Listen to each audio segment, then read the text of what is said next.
Hey, and welcome back to Talos Principle.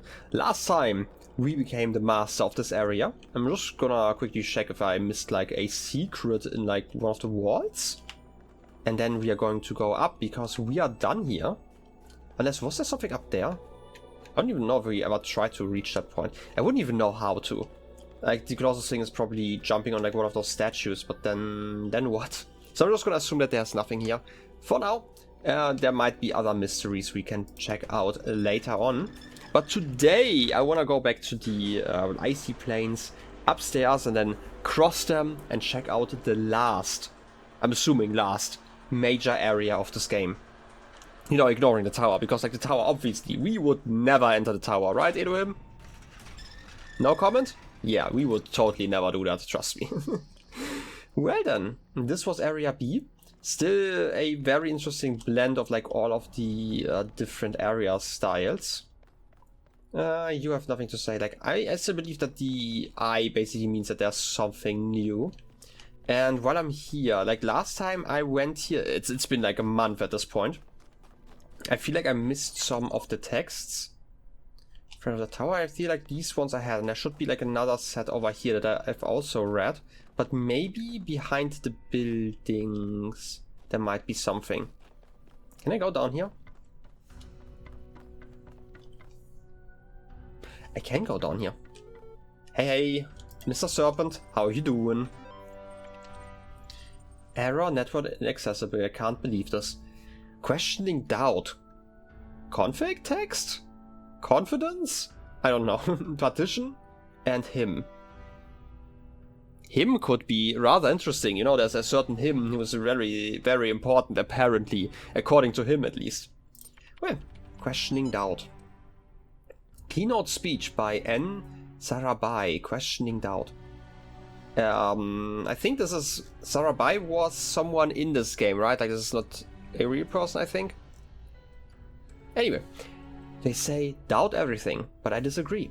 Doubt is useful in small amounts, but too much of it leads to apathy and confusion. No, don't doubt everything. Question everything. That's the real trick. Doubt is just a lack of certainty. If you doubt everything, you'll doubt evolution, science, faith, morality, even reality itself. And you'll end up with nothing, because doubt doesn't give anything back. But questions have answers, you see.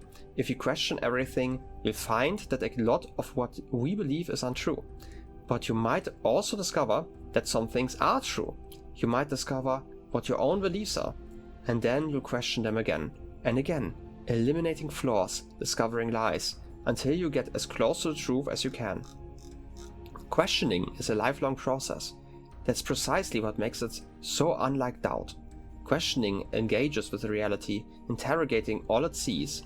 Questioning leads to a constant assault on the intellectual status quo, where doubt is far more likely to lead to resigned acceptance.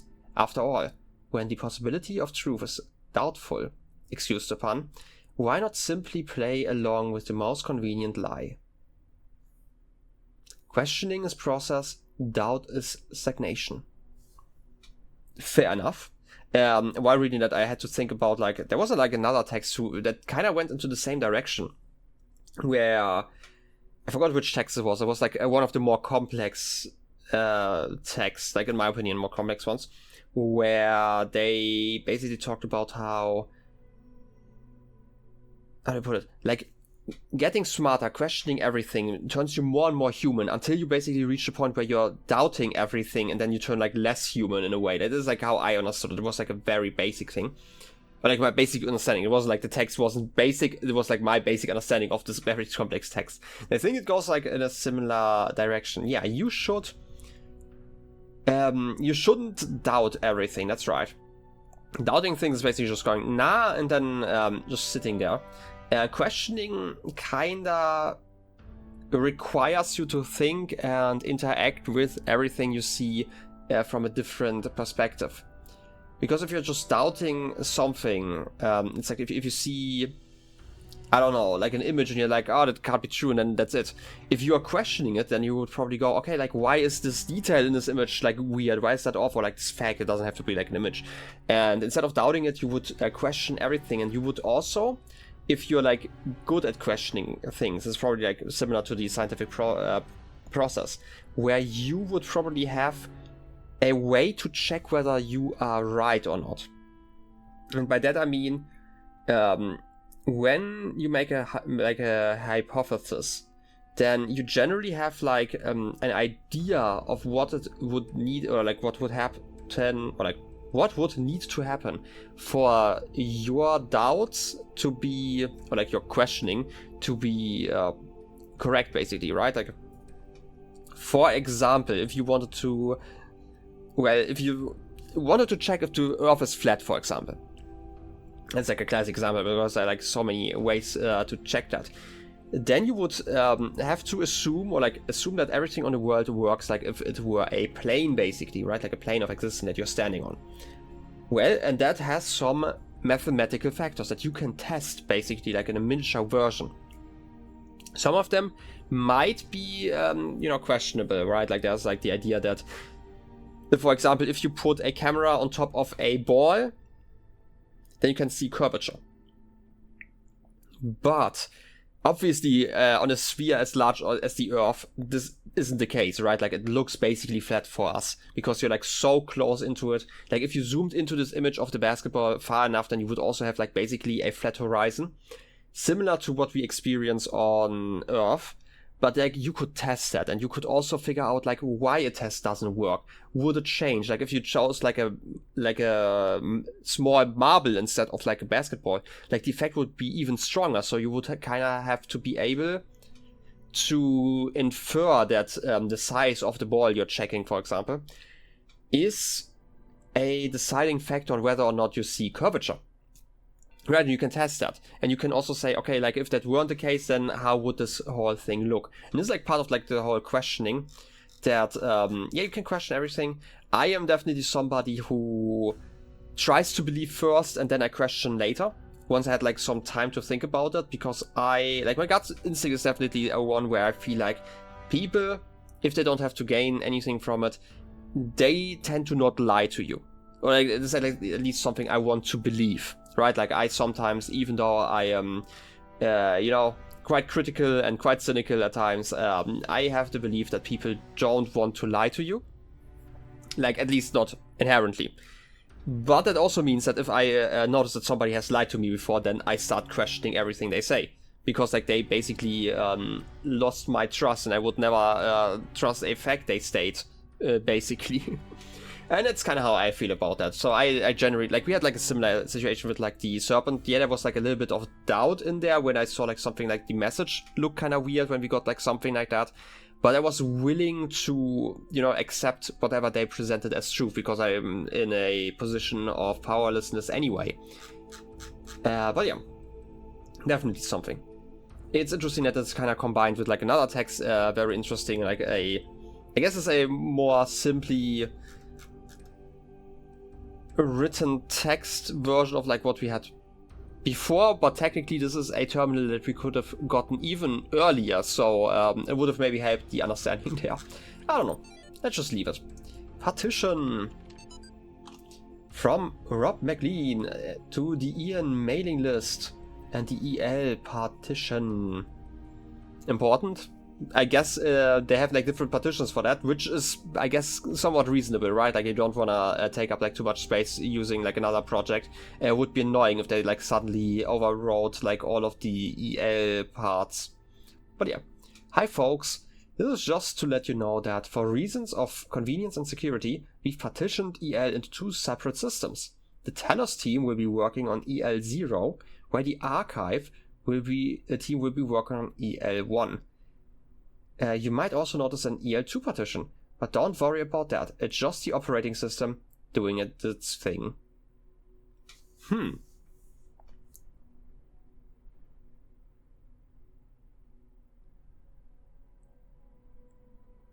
Okay. Convenience and security, that's definitely something that they talked about, like that you don't accidentally like interact with like stuff you don't want it to interact with, like especially when it comes to like deleting stuff. But it also might explain why Elohim does not have any access to the text on here, assuming that Elohim and the serpent in the terminal are like actually two different people, and it's not just like Elohim testing us, right? But assuming that, then they can't really interact with each other, which is interesting. And it also implies that the errors we have in here are either because of the serpent, or they are because of hardware failure. Those are like the two things that I can see, like whenever there is a gap in text, for example. But yeah, reasonable. Now him. Bob Rakowski to Alexandra Drennan. Definitely recognize those names. Subject him. Hey Alex, I agree that we need something that'll keep all the modules working together, evaluate, and something a final test. And I think I have the perfect solution. It's called the Holistic Integration Manager. Him. A fancy name for something a lot like a dungeon master in pen and paper RPGs. Oh, do I know about that. We created it to help run some MMOs back in the day. We needed something that would be able to unite procedurally generated and user-submitted content into a coherent whole so the game wouldn't become too chaotic and inconsistent. It's a genuine AI, somewhat limited in its ability to grow, but capable of parsing and understanding text, images, audio, even video. It takes all the information it can find, interprets it, and then builds and maintains a world based on that. It's not perfect, but we don't have a lot of time, and it would be easy to adapt the code for our purposes. In fact, come to think of it, some of it is actually based on routines that you suggested in that paper on something. So I'm assuming this is reasonable, right? Like somebody who takes care of the world. So like for the people who are like not versed in pen and paper RPGs. Okay, here like some weird things, because that's like something I have noticed when I talk to people who are also in like this specific nerd space. But I these days don't really hear people call it pen and paper RPGs, but instead call it tabletop RPGs. I think it's like more of a modern term. So it makes sense that a game that's been out for like a decade or so at this point, like think about it, like this came out before the explosion of D&D 5th edition, which was I think like 2015, 2016, I think. Just about, so like at least during its development, like they probably didn't expect that tabletop RPGs, and especially Dungeons and Dragons, would have become as big as it is today. Still very much a niche and nerd hobby, but it's definitely something you've heard about before if you were like in a nerd space or like in computer science and stuff. Like generally, like if you're in a computer science class or like a programming class or something like that, there are a good bunch of people in there who play tabletop RPGs or like pen and papers, right? And like the dungeon master in there is basically just the one who basically knows the world, who plays like all the NPCs in that world, because you have like the party of players, they all play like one character that they level and stuff. While like you have the dungeon master who basically is the referee and everything, and he knows the world, and they also control like all the NPCs and have like a rough idea of the plot and stuff, right? Like they're basically the PC. Like, okay, it's weird to call somebody a PC, like a personal computer, when we're also talking about something where there are PCs, player characters. So like they are basically the intelligence behind everything, right? Like you could probably replace that somewhat with like an automated system. I've heard that there are some people who use like ChatGPT and stuff to play Dungeons and Dragons with, because they can't find a dungeon master for their play, and they are too lazy to do it themselves, I guess. So they don't want to for some reason, right? So there is the option in that. Even though like I very much question the quality of a ChatGPT dungeon master at this point. But yeah, like kind of makes sense. I could see Elohim like that. Basically just telling us, hey, this is the quest, kinda interpreting the world the way it looks, and kinda tries to steer us the right direction while we are still in control. But ultimately, I mean, technically, he's all-powerful in the sense that a dungeon master normally would be. I'm also thinking about something else here, which is why I'm taking a pause here. So, Technically, because like the Dungeon Master in like a tabletop RPG has like ultimate power, they can just say, hey, rocks fall and everyone dies. Obviously, nobody's going to do that. Okay, I said nobody.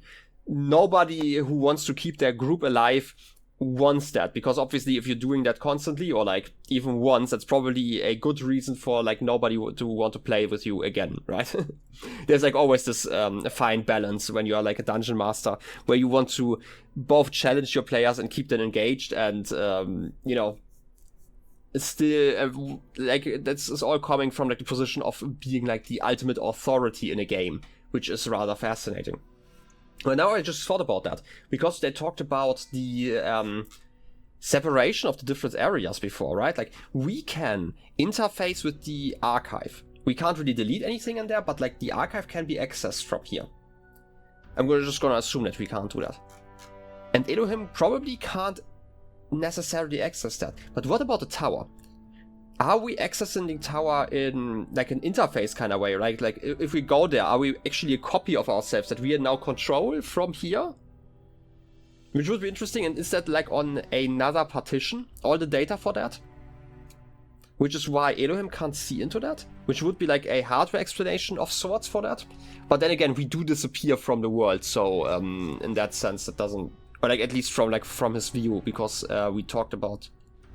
No, like, and by that I mean, like, we talked about that because Elohim talked to us about how he couldn't see us when we entered the tower. But yeah, I'm just gonna leave it at that. Interesting. I'm just gonna assume that, which... I guess that would give you a god complex if you are, like, a dungeon master for that long. Or, like, game master, as it's called in, like, many systems. Like, a lot of systems have, like, their own name for that. For like what a dungeon master is. Like the dungeon master just comes from the fact that in the original Dungeons and Dragons, which is like basically the birth of tabletop RPGs as we know them, the idea was basically that you, when you were a dungeon master, you made a dungeon for your players to explore, or like not just your players, but like others could also technically join. And now I'm curious if there's like something on this side, but it doesn't seem to be like another terminal. But like that's like where Dungeon Master comes from. But a lot of other systems use like more neutral terms like Game Master, or like Keeper is, I think, in some of that. And wait, Keeper, was that Call of Cthulhu? I don't know. There are like a bunch of systems that they all have like their fancy names for what a Dungeon Master or a Game Master is. But yeah, I have yapped enough about that. How about we at least look at the new area today? Because I actually wanted to check out the... Wait, what? Yeah, okay, I just got turned around. I was kind of confused why the B area was over there, not here. Just checking like the sides real quick. Like I know I was down here just now, but I didn't really check that side. But yeah, interesting that I just missed that, because you miss a lot in this game. Also, have we ever been in this shed over there? Because I don't remember if we've been...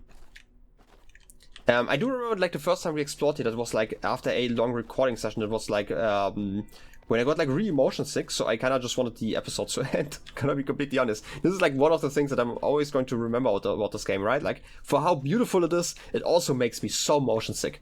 It's a lot better now that I have played it a bit. Like I get like used to the movement, and it also helped that I'm not playing on a controller anymore.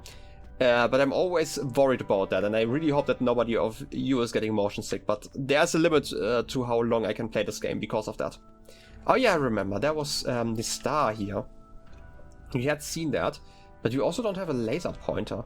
And also I don't really see a way to connect that.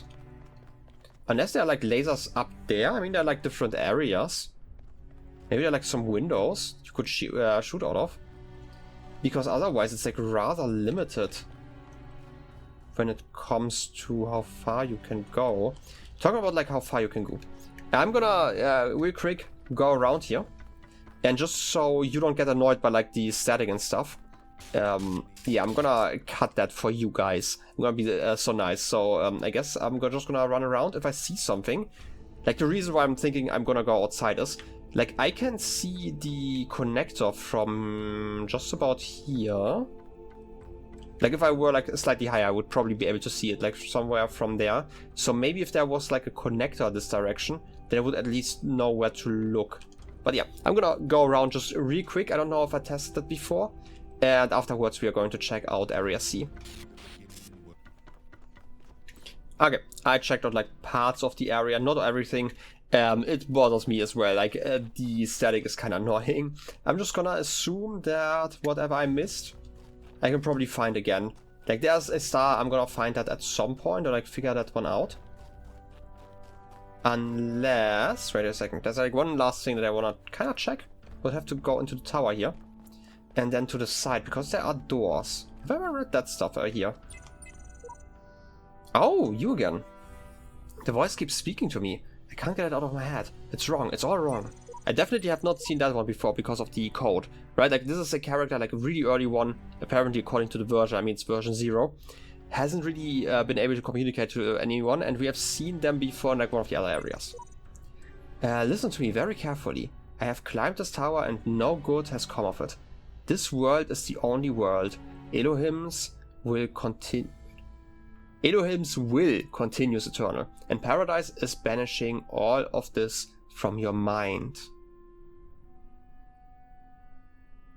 Starting again, maybe?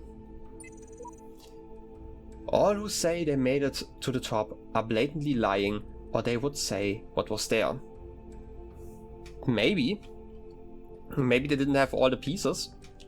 But that would definitely say that like the people who made it to the top may have also then decided like Samsara could have been. Samsara has climbed the tower. They terminated it like dozens of times, right? Like we've seen like multiple obituaries of theirs. So I'm not sure. But we would be able to see them as a messenger. Okay, how do I break that? At least we found like the first piece. I know where the laser starts. I don't know, like we can't really pick stuff up. Maybe we get the hammer soon. You know, running around with a hammer would be kind of funny. Don't really know where else we would use that though. Unless I can just, like, technically those lasers are kind of thin, but then again we can't really use them through like grates and stuff. So I would be surprised if I could use it through the wood here.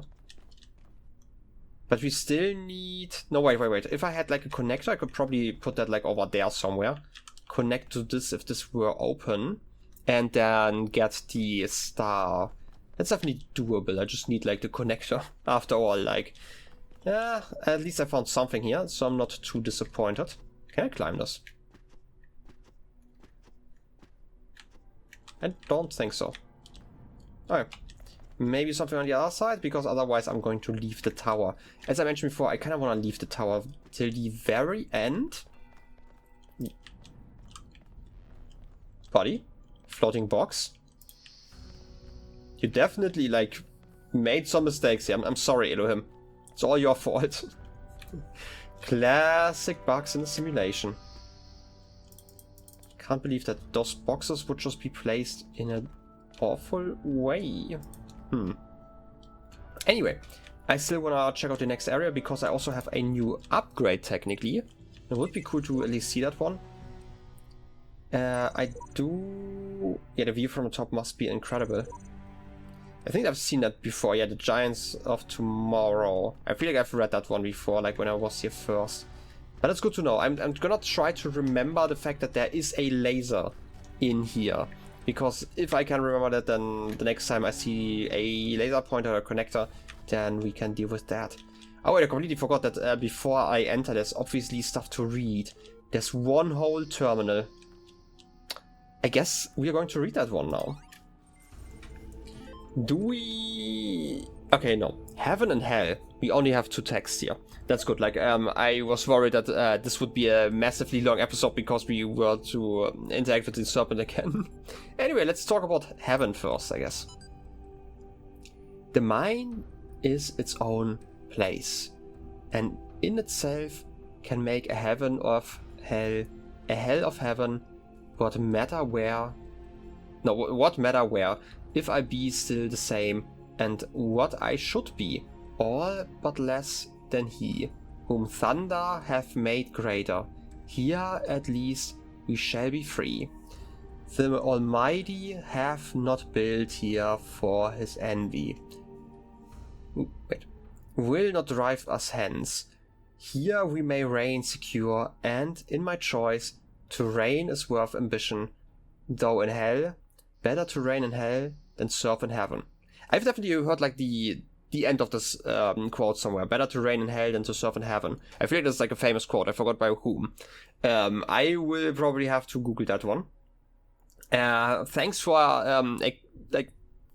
a text that's kind of exhausting to read just because it's like that kind of English. Let me reread that real quick.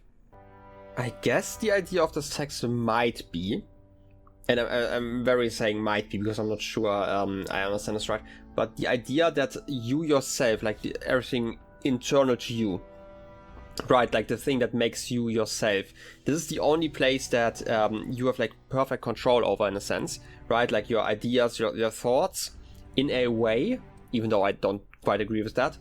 And same with your outlook on life, like everything else that's outside of yourself.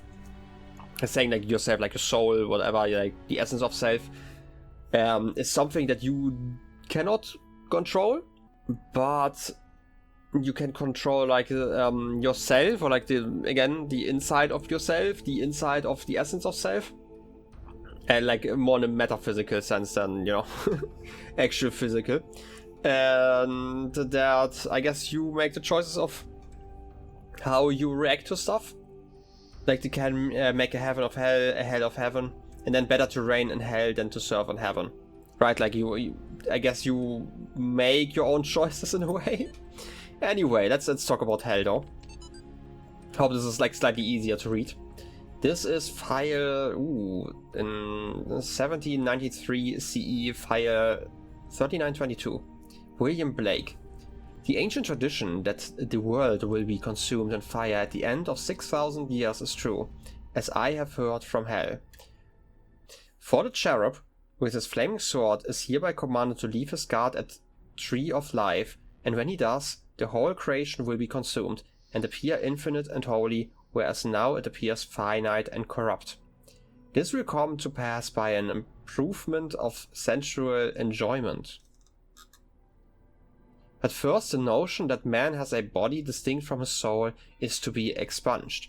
This I shall do, by printing in the infernal method by corrosives, which in hell are salutary and medicinal, melting apparent surfaces away, and displaying the infinite which has hid. Okay. William Blake, collection The Marriage of Heaven and Hell. And then some ASCII you can read right now. Hey, reading! I've definitely heard about like the whole 6,000 years of, you know, the Earth existing and then it's gonna be destroyed. And basically, the rest I don't actually know about, right? Like this is more like a, I guess, a plot hook in some fiction sometimes, because a lot of fiction still pulls from like, you know, stories like from the Bible. It makes for great motifs sometimes. And I had not heard about it. So like somebody stops their guard at the Tree of Life and then it's gonna be consumed by the flames, okay? And appear infinite and holy. Interesting. I guess it's more like a cleansing fire? Because otherwise I don't get this. But then again, I'm not theologically inclined, I guess. So I'm just gonna leave that here. Let's accept that heaven and hell is a concept that they are playing with. I am... Are they going to go into like Christian mythology with like this version? Because we had like the whole thing here when they were talking about I want to say like more Roman / Greek. We had that before. It's been so long since I've been there, but like somewhere in that area we have like the Egyptian ideas over there, and then this one, where would that lead us? I'm not sure like what kind of area we are to, I guess, await here. But for now I'm just gonna do like the puzzle. I hope it's not going to take me 10 hours. This is already wrong, I can tell you that. But how about this? So easy. You know, sometimes I'm not struggling. I guess this might just be because this was an easier one. I don't know. Let's just see. This seems to be relatively similar to like the other area. You still can't reach that door, and it still bothers me that I can see the door but cannot open it. And there's a lot of text actually. I saw something on the left side. I didn't even notice this one before. More bad replicas of Forgotten Worlds. Can't wait. And this is another one. Like, this is Dog. Obviously, Dog is always kind of cynical. But, like, whatever swear words you are, you definitely seem to be very negative about things. There must be something deeper. Something more profound than what I am. Something greater. I must tear at it. Shred this fake world. To find the truth. To find myself. Fair enough. Skid Row. Swear words took the words right out of my mouth. Fair enough. There must be something greater. Like, there's always like the idea that you kind of, I guess, wanna reach for it, right? Like, we have been looking for like the meaning of life for so long, and many do want there to be like a meaning that you're kind of reaching for, and that we have like some greater purpose than just like randomly existing, which is always something many may, I guess, look for, right? Like, some people don't enjoy the idea of just being here by random happenstance, right? Like, because I'm guessing that this is because of like all the fiction we are reading, where there's like always kind of a main character and like everything is going to be ending up great at the end, right? I feel like this comes like this kind of cyclical in the sense that these stories come from like kind of the desire that there is like a greater purpose for us, whether that's like a you know, like a universal purpose for all of us, or just like a personal quest, I'm gonna call it, that everyone may have. And then, like, obviously, because we are reading those stories, then we internalize that for ourselves, right? Culture is very much shaped by art, that we may feel that way, that there's something greater for us out there. And maybe we just have to look and find it. Anyway, sheep. We've made it this far. You only need to... Wait, you only need the red ones to climb the tower, and these are the last of them. It's fair. The reds are a lie. Green is the color of eternal life. Holier than thou. Have we had... I feel like we've read something by you before, but it's been quite some time. Maybe like in the very, very beginning. Green is the color of eternal life. Fair enough, but like color, like what color means is very different, culturally speaking. Right, and we also have like the idea that a lot of colors have like a positive association and a negative one. And that's even talking, if we even talk about like the same colors. And I'm not talking about like the idea that like my red is a different red than yours. I'm talking about like the sense that even culturally, different colors like don't really exist or may exist. Like the color orange, at least to my understanding, actually came after we have found the fruit orange. Right, like like the name comes from the fruit and not the other way around. Like there wasn't like the sudden thing that we already had like the color orange and found the fruit. It was like the other way around, which is always really fascinating, because that meant that before then we just didn't have a word for orange. It was probably just a shade of red or brown, and it was just fine. And I have heard, and there's like a thing, take it with a grain of salt, that like in Hawaii, for example, isn't there that they draw rainbows in like 3 colors? Because like culturally there were only 3 colors that they were like separating rainbows into, for example. Again, take that with like a grain of salt. I'm not gonna say that this is like 100% correct what I'm remembering here. But like where we set like the separations between colors is definitely a cultural thing. And there's like no objective truth for that, except for maybe we could talk about like wavelengths, but even then, like, you could like have one exact combination of wavelengths that makes like one specific color, and this is like truth, but like we would have to do that for every single wavelength. And I feel like this is not an integer kind of problem. This is probably a bigger problem, so there are like infinite amounts of different colors technically. Anyway, let's ignore color. The last land before I've conquered this world. I feel similar. I assume you're counting the secret islands. I've not been to the secret islands. I hate you. Always right is so right. As always. Who would have thought? More text. Didymus 22. I wonder what's down there. I don't know who to trust. I'm afraid to go on. You know, you can be afraid and you can doubt everyone, but in the end, you will never figure it out unless you go yourself. But I feel like this is something we are going to do next time, because the episode is running long. Next time, we are going to figure out what's down that elevator. In any case, I hope you enjoyed the episode, and I wish you a wonderful rest of your day. I'll be seeing you next time. Till then, have a good one, and bye-bye.